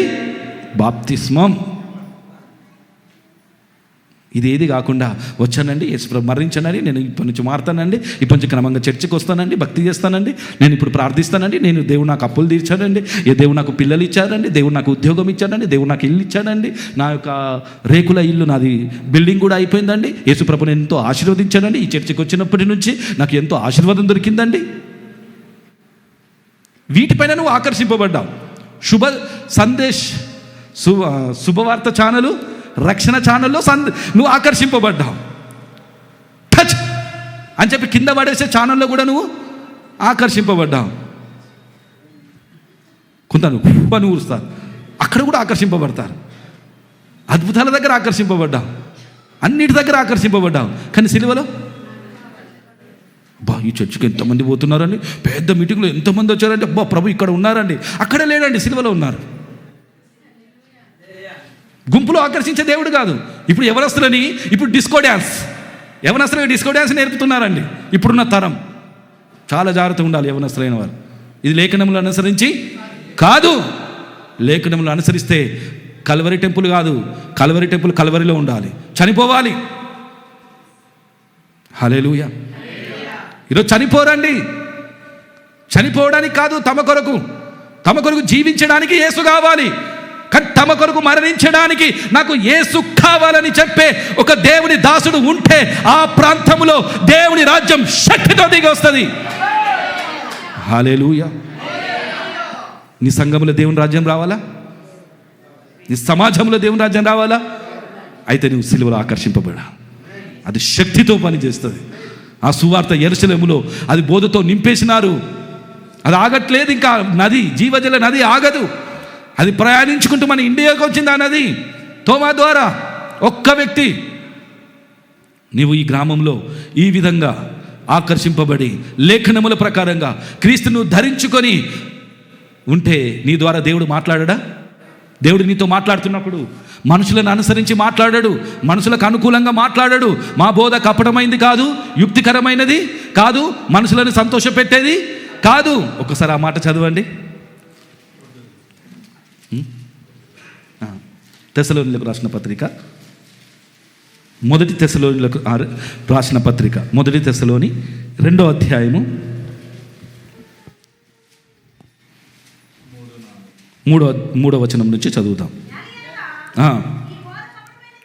ఈ బోధ అపోస్తులు ప్రకటించిన బోధ ఎటువంటిది కాదు, కపటమైనది కాదు. కానీ ఇప్పుడు ప్రకటించే బోధ, ఇప్పుడు నీకు అనుకూలంగా ఒక వాక్యం తెలిసి, ప్రభువా ఇప్పటి నుంచి ఈ బిడ్డకు ఈ ఆశీర్వాదాలు దొరుకునుగాక. హల్లెలూయా. ఇంకొంతమంది ఎట్లా ప్రసంగిస్తారు? నువ్వు ఇస్తే దేవుడు ఇస్తాడమ్మా, నువ్వు ఇస్తలేవు కనుక దేవుడు నీకు ఇస్తలేడు. హల్లెలూయా. ఇస్తే దేవుడు ఇవ్వడు, ఇచ్చాడని కృతజ్ఞతతో ఇవ్వాలి. ఇదేమో ఏదో కంపెనీలో ఇన్వెస్ట్ చేసింది కాదు కదా డబ్బు. దేవుని దగ్గర ఇన్వెస్ట్మెంట్ చేసి ఎక్కువ ఆశించేది దురాశ. అవునా? అది కంపెనీలో ఆశించు, దానికి ప్రాబ్లం లేదు. సావుకారులో యుద్ధ పెడితే మితితో సహా నేను వసూలు చేసుకుంటా అన్నారు, అక్కడ ఆశించు, ప్రాబ్లం లేదు. కానీ దేవుని దగ్గరికి వచ్చి ఇస్తేనే ఇస్తాడు.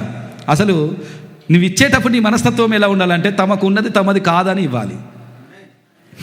తమకున్నది తమదే అని ఇస్తే అది దేవుడు అంగీకరించరు. పాస్టర్ గారు అంగీకరిస్తారేమో, కానీ దేవుడు అంగీకరించరు దాన్ని. మన కానుక ఎవరు అంగీకరించాలి? మన దశమాంశం ఎవరు అంగీకరించాలి? మనం దేవుని పేరిట ఏది ఇచ్చినా అది దేవుడు అంగీకరించాలంటే నువ్వు ఇచ్చే విషయం ఎవరిదై ఉండాలి? నీదై ఉండాలా, దేవునిదై ఉండాలా? నువ్వు ఏ మనస్తత్వంతో ఇస్తున్నావు? అది నాదే అని ఇస్తున్నావు, నా దాంట్లో కొద్దిగా దేవునికి ఇస్తానని ఇస్తున్నావు. కొందరైతే మొత్తం వాడుకొని లాస్ట్లో ఏదో మిగిలింది ఇస్తారు. ఇంకొంతమంది మొదటి దేవునికి ఇస్తారు. ధర్మశాస్త్ర రేఖలో మొదటి దశమాంశం దేవునికి ఇస్తారు, కొంతమంది మొత్తం వాడుకుంటా దేవుని మిగిలితే దేవునికి ఇస్తానండి, ఇట్లు ఇచ్చేవారు ఉంటారు. కానీ అట్లా కాదు ఇచ్చేది. ఇచ్చేటప్పుడు తమకున్నది తమది కాదు అని ఇవ్వాలి. హల్లెలూయా. ఇచ్చే మనస్తత్వం మారిపోవాలి. నేను 1,00,000 రూపాయలు ఇస్తున్నా, అది నాది అని ఇవ్వాలా, నాది కాదని ఇవ్వాలా? మనం నాది కాదని ఏమంటామంటే, ఇప్పుడు ఒక 10,000 జీతం ఉందనుకోండి, ఆ 10,000 జీతం నాకు వచ్చింది. ఆ వచ్చిన 10,000, ఈ 10,000 నాయే, ఇందులోకి ఒక 1000 దేవుంది. ఈ 1000ని ఎట్లా చూస్తాం? దేవుని అని చూస్తాం. ఈ 9,000 ఇది పాత నిబంధన. కొత్త నిబంధన ఎట్లా చూస్తుంది? ఈ శాస్త్రంలో పరిశీలన నీతి ఏంటిది? ఈ 1000 దేవుంది, ఈ 9 నాది. కానీ కొత్త నిబంధన ఎలా చూస్తుంది? ఈ మొత్తం కూడా నాదే కాదు. అట్లా ఎవరైనా చూసేవారు ఉన్నారా? అట్లా చూడాలంటే సరిగ్గా సావాలా. సిలువలో ఆకర్షింపబడితేనే ఆ మనస్తత్వం దొరుకుతుంది. సంఘము ఏక మనసును ఏకాత్మ గలవారై తమకున్నది తమది కాదు. అందుకే మా బోధ కపటమైనది కాదు. కొత్త నిబంధన సంఘానికి వేసిన పునాది తమకున్నది తమది కాదు అనే పునాది వారికి వేశారు. కానీ ఈ రోజుల్లో అమ్మ నువ్వు ఇస్తేనే దేవుడు నీకు ఇస్తాడు. వారికి దురాశ తగ్గుతుందా పెరుగుతుందా? మరి దురాశలు నెరవేర్చుకోవడానికి ప్రార్థన చేసే ప్రసంగించే ఈ పాస్టర్ ఎవరి సంబంధి? సంగమం ఎవరి సంబంధిగా ఆరాధిస్తుంది? ఈరోజు మీరందరూ ఎవరి సంబంధిగా ఆరాధిస్తున్నారు? ఇప్పుడు ఈ సాతాను సంబంధిగా ఉన్న నేను అనే వ్యక్తిని సిలువలో ఆకర్షింపబడితే మరణించడానికి సిద్ధమేనా? అందుకే మా బోధ కపటమైనది కాదండి. ఉన్నట్టుగా చెప్తున్నప్పుడు ఇప్పుడు నేను చెప్పిన ధనం విషయం కూడా ఇందులో వస్తుంది. ఇంకా చదవండి కింద. అపవిత్రమైనది కాదు, మోసయుక్తమైనది కాదు.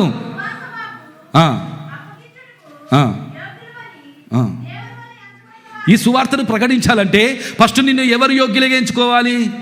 నిన్ను నువ్వే యోగ్యులుగా ఎంచుకోకూడదు.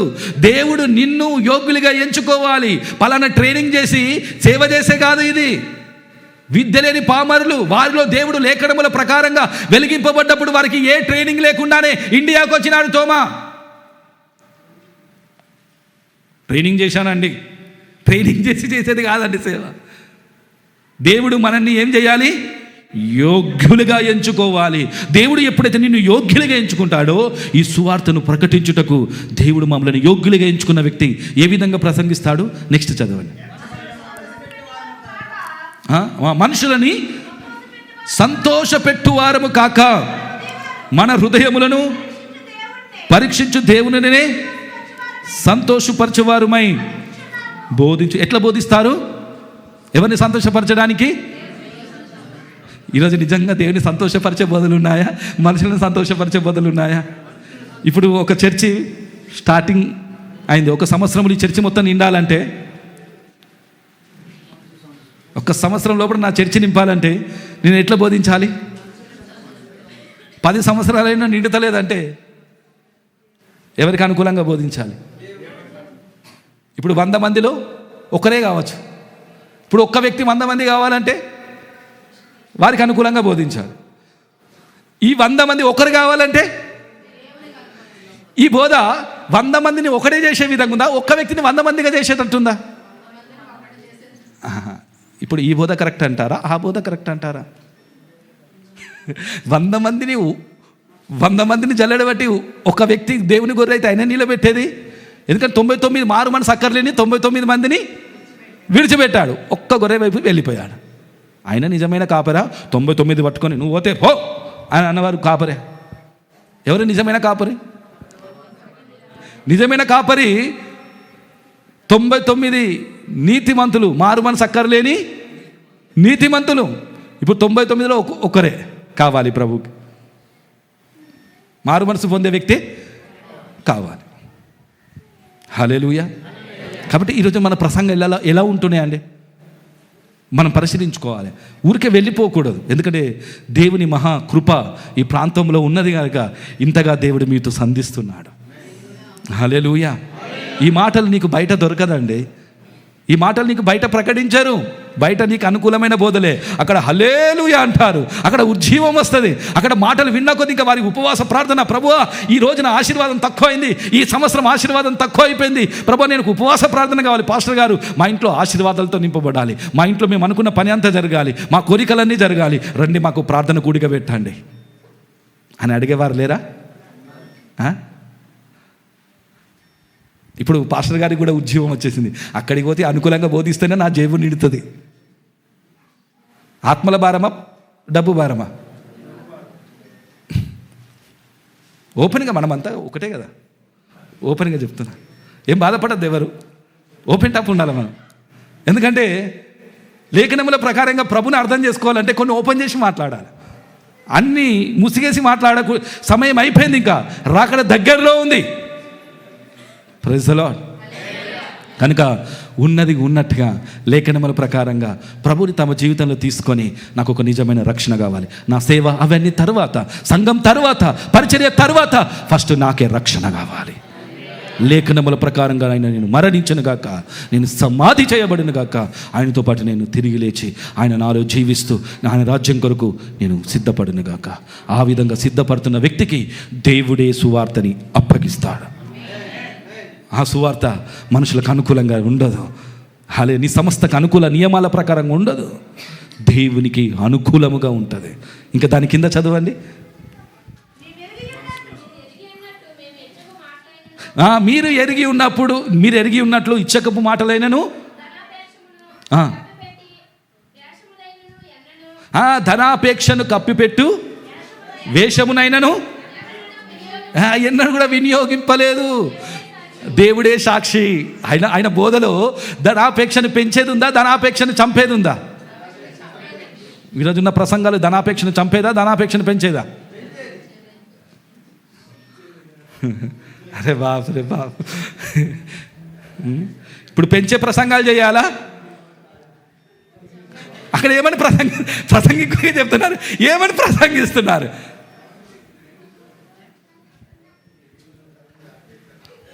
ఇప్పుడు నేను విశ్వాసకు ఒక మాట అడుగుతున్నా, మీకు అనుకూలమైన బోధకుడు కావాలా, దేవునికి అనుకూలమైన బోధకుడు కావాలా?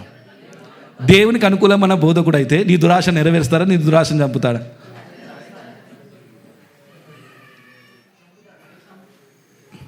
లేఖనము దాటి చెప్పేది సాతాను, లేఖనముల ప్రకారంగా సువార్త చెప్పేది పరిశుద్ధాత్మ. హల్లెలూయా. ఇంకొక మాట కూడా చదువుదాము.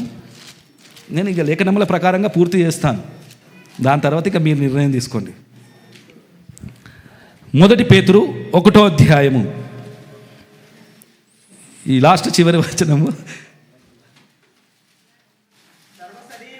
1వ అధ్యాయము దాని యొక్క 10వ వచనం నుంచి చదవండి.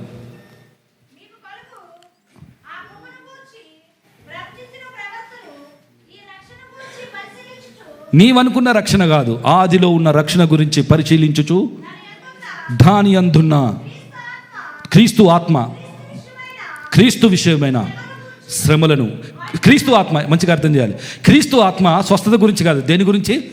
క్రీస్తు శ్రమలను గురించి, వాటి తర్వాత కలగబోవు మహిమను గురించి ముందుగా సాక్ష్యం ఇచ్చినప్పుడు ఆ ఆత్మ ఏ కాలమును ఎట్టి కాలమును సూచించుచూ వచ్చెనో దానిని విచారించి పరిశోధించి, ఇంతకుముందు పరిశోధన గురించి చెప్పారు కదా పాస్టర్ గారు, పరిశోధించి ప్రవక్తలందరూ కూడా పరిశోధిస్తున్నారు, అందుకే మీరు చూచుచున్నా చూపు ధన్యులు అని చెప్పినారు ప్రభు. అనేక ప్రవక్తలు చూడాలనుకుంటున్నారు కానీ చూడలేదు, చూస్తున్నా మీరు ధన్యులు అని చెప్పినారు. హల్లెలూయా. ఆ రక్షణ గురించి పరిశోధించుచున్నారు వారు. ఆ యొక్క క్రీస్తు శ్రమలను గురించి, ఆయన యొక్క తర్వాత మహిమను గురించి అక్కడ వారు పరిశీలిస్తున్న క్రీస్తు ఆత్మ. ఇంకా ముందుకు చదవండి. పరలోకము నుండి పంపబడిన పరిశుద్ధాత్మ ద్వారా మీకు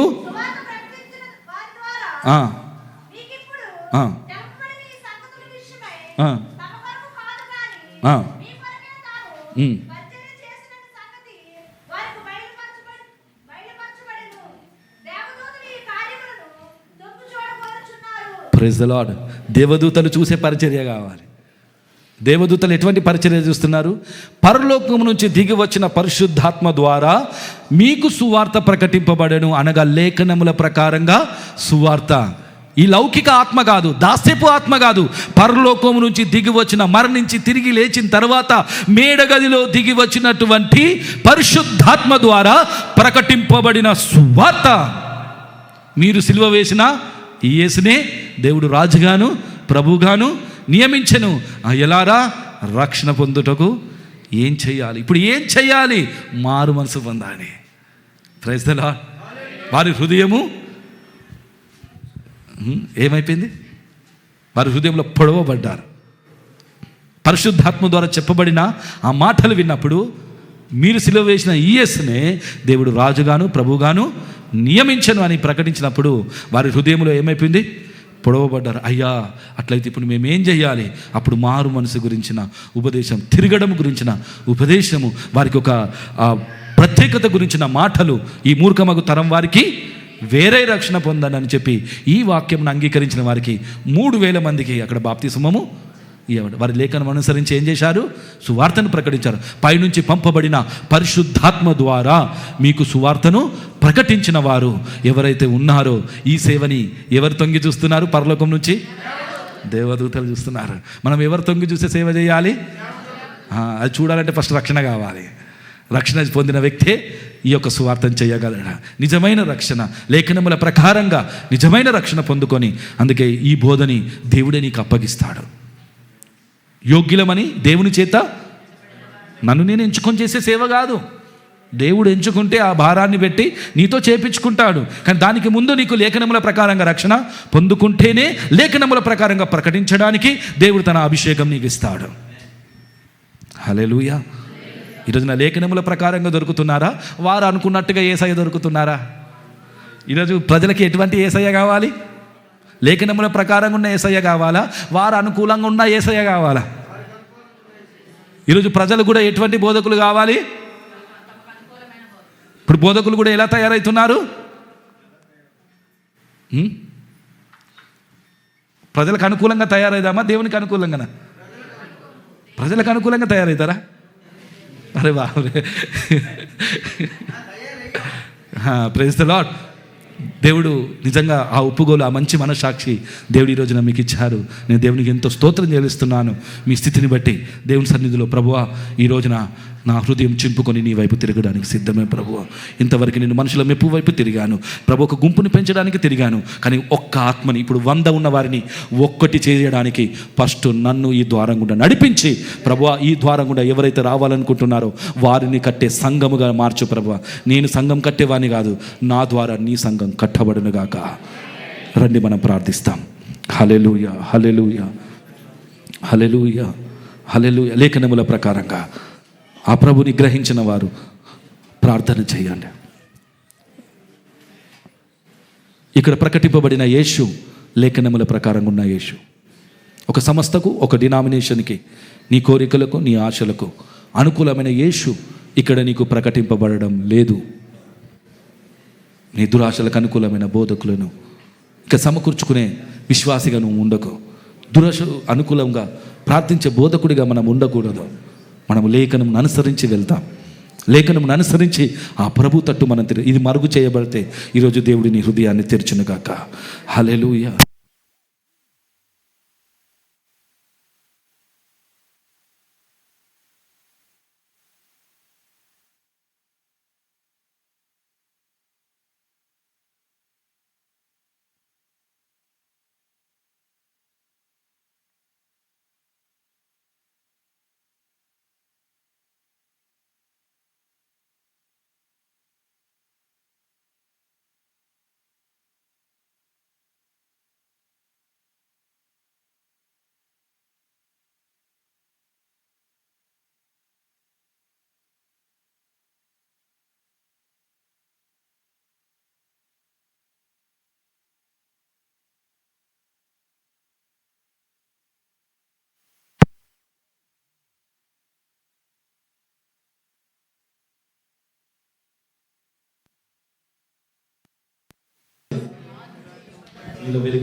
దేవునితో నువ్వు ప్రార్థన చేయి.